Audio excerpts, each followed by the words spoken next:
কিভাবে আপনি আপনার রিটায়ারমেন্ট প্ল্যানিং করবেন সেটা নিয়ে আপনি খুব চিন্তিত।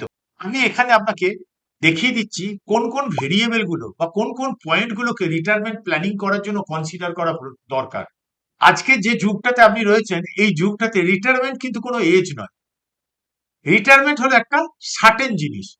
এবার আপনি আগে দেখে নিন যে আপনি কত বছর বয়সে রিটায়ার করতে চাইছেন সেটা আপনি দেখুন। এবার দেখুন যে আপনার আজকের বয়স কত।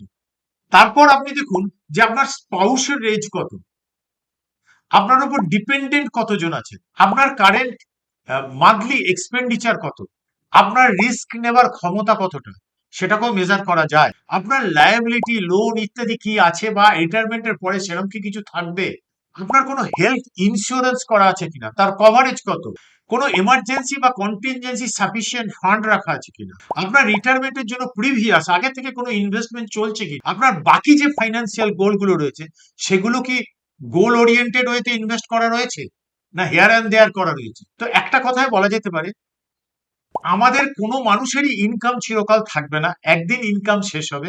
তো এবার আমরা যদি ভাবি না আগে রিটায়ারমেন্ট আসুক তারপরে ভাবা যাবে, টাইম কিন্তু ফাইন্যান্সের ক্ষেত্রে খুব বড় ইম্পর্টেন্ট।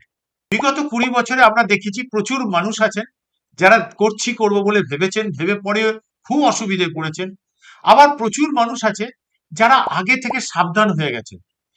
তো আপনি যদি এইটা দেখে চিন্তা করেন যে আমার রিটায়ারমেন্ট প্ল্যানিং নিয়ে আমাকে এক্ষুনি কোনো আলোচনা করতে হবে, তাহলে আমাদের 8881 2 88844 নাম্বারে আপনি কল করে নিতে পারেন বা হোয়াটসঅ্যাপ করে আপনি জানাতে পারেন